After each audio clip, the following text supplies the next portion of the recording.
トライ。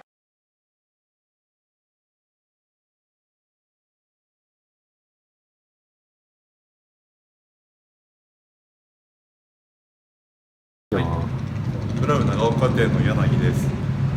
これからスチール MS201CEM の MDG1 というコンピューター診断を開始します。パソコンにつないで電子診断をスタートします。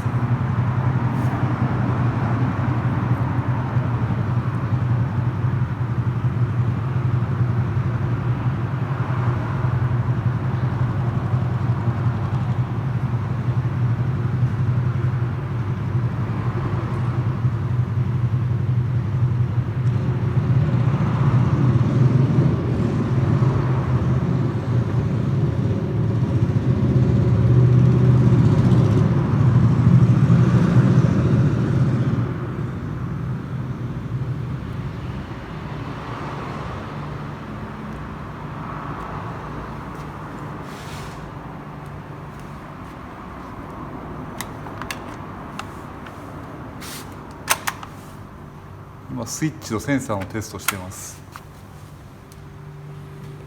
次。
これでテスト完了です。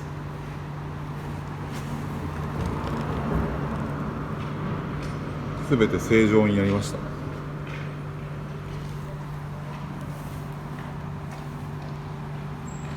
はい、これで、この MS201CM の電子診断点検完了しました。すべて正常です。